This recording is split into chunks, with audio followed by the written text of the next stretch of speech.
Hyperbolic trig problem set number 4 is going to be fun. I picked these out because they each looked individually difficult, but interesting, but easy, but not easy.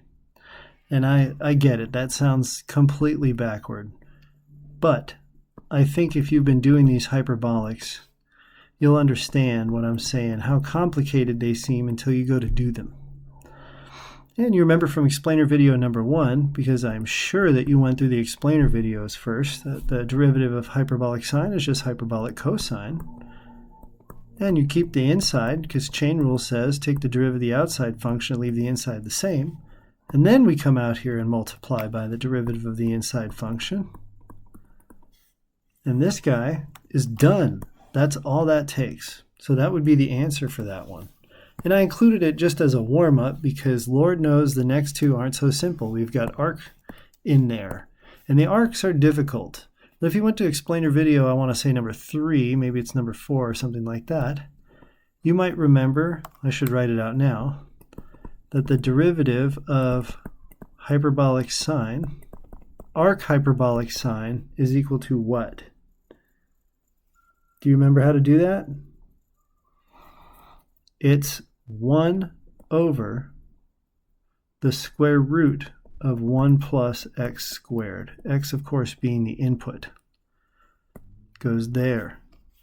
So for this problem, we get y equals hyperbolic arc sine, I like the sound of that better, of tangent of x. Why do I care?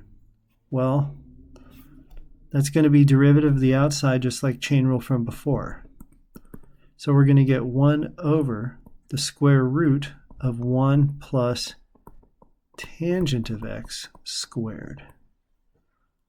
And then times the derivative of the inside. Tangent's derivative is usually written as secant squared. But you know I like to put my squared on the outside like this because it's stupid. Why put a 2 in here for secant squared?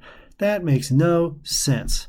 Close the function and write squared. That's the way to do it. My opinion. But also, look at this here. This is an identity that's equal to secant of x squared. Remember that? We found that out in prior derivatives. And you know I write it as 1 over cosine squared, but we'll leave it for now. So if I want to make this cleaner, I can write secant of x squared over the square root of secant of x squared. That's cool. Well, what's the square root of a square? They just go away, right? So secant squared divided by secant, I'm going to get, except the square root is a plus or minus, secant of x as an answer. And the plus or minus, you can bet, is a half point on the test because math teachers, they tend to be angry and sticklers about this kind of thing. They rage out.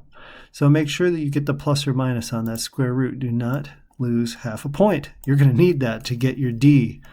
And remember the rule in math. D's get degrees. Let's look at the next one because it's just ugly as sin. Look at this.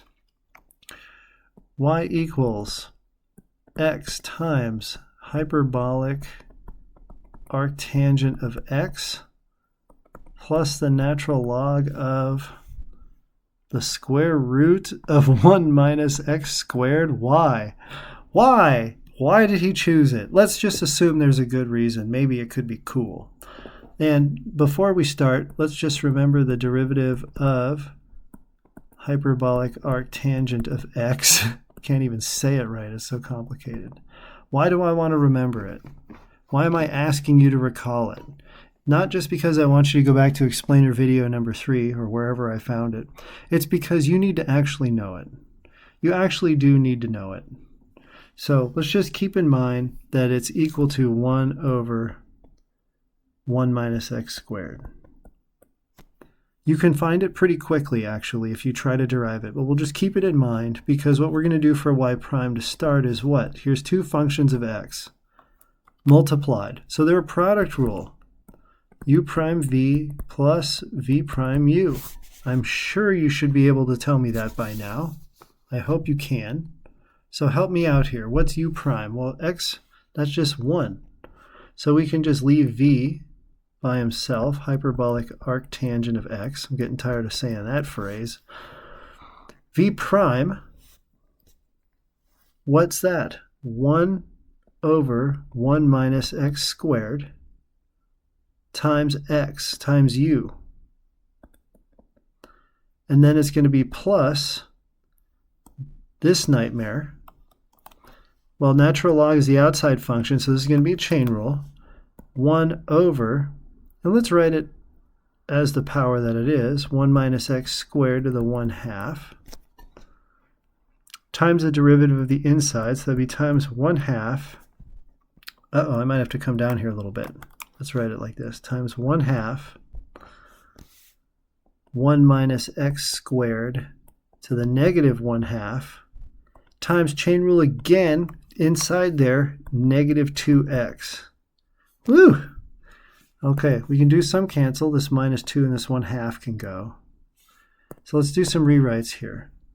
We get y prime equals hyperbolic arctangent plus x over 1 minus x squared plus 1 over the square root of 1 minus x squared times 1 over the square root of 1 minus x squared times negative x. So what we end up with here, y prime is equal to hyperbolic arctangent of x plus x over 1 minus x squared plus negative x over these two multiplied as 1 minus x squared. These cancel each other out, and you get y prime is equal to the hyperbolic arctangent of x. So that means this hideous function, x arctangent of x plus the natural log of square root of 1 minus x squared, its derivative is hyperbolic arctangent of x. I almost just wrote hyperbolic tangent. It's arc hyperbolic tangent. That goes here too. Dang, that came close to being a mistake. How could I make a mistake? I'm a robot. It doesn't make sense. Nonetheless, those three problems here, if you're getting these at all, if you're working through these with me, you're on a great path in Calculus 1. You really are. So stick with it and put it in the comments if you worked this out, because I'd be god dang proud of you.